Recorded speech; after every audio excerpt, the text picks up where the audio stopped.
Hey everyone, and welcome to this video. As some of you may know, Los Angeles is one of the busiest metropolitan areas and therefore has one of the busiest transit systems. But what happens when natural disasters or even wildfires occur? Today we'll be checking that out in this video. So stay tuned.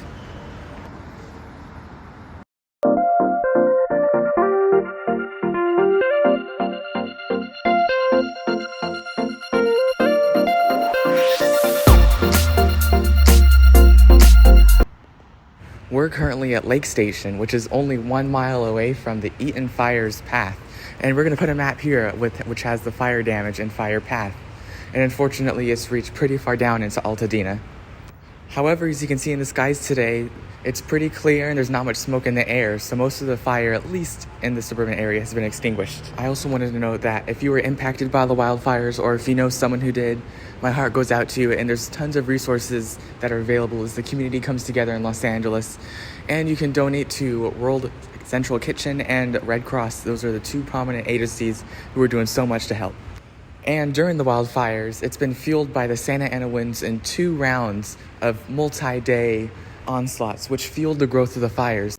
Now, LA Metro was generally really safe in terms of dealing with the wind, although there was an A-line downage for about 2 to 3 days where they ran shuttles between Southwest Museum and Fillmore stations. However, that was cleared within about 2 to 3 days. Now, in addition to quickly repairing outages like on the A-line, LA Metro has offered free fares to help people evacuate their homes if necessary. This was approved by Councilmember Janice Hahn, and she cited the power outages at tap machines making it harder for customers to buy tickets. And this still continues to this day, January 19th. Now let's talk about the buses. There was a lot of detours, especially around the Eaton and Palisades fire. And this was for the safety of the buses, however this made it difficult for some people to evacuate.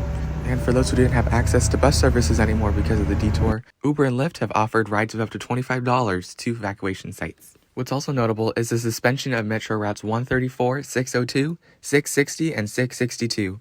However, all these routes except 134 have come back in some form as of now.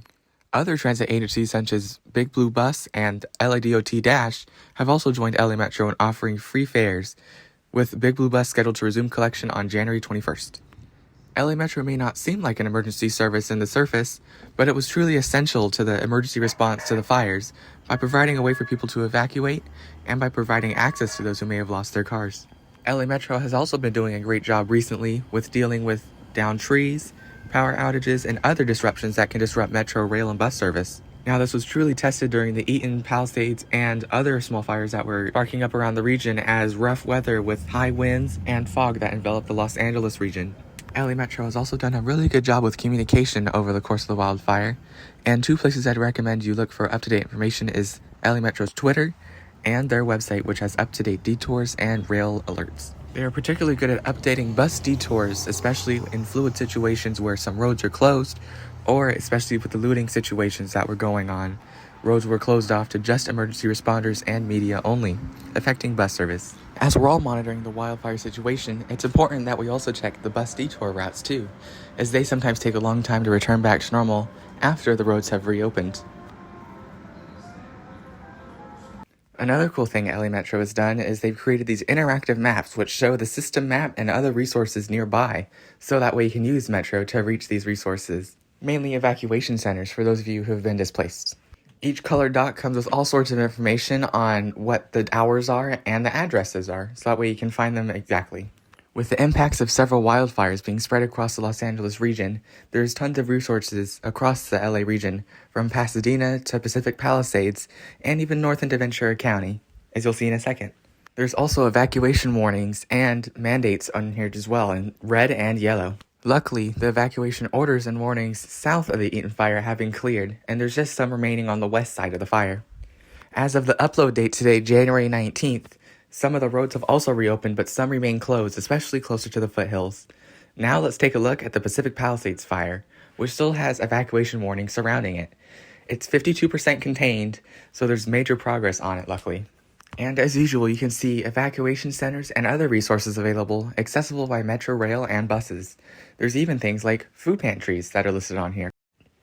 Overall, this is a great tool for everyone to use in the Los Angeles region, especially by those who are impacted and don't have access to a car. In general, LA Metro has done a lot to help the wildfire situation by providing access to resources and maintaining relatively stable service throughout.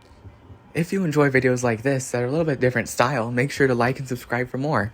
I'm also happy to say that we're definitely on the downhill part of the fires as we all return to as close to a state of normalcy as we can.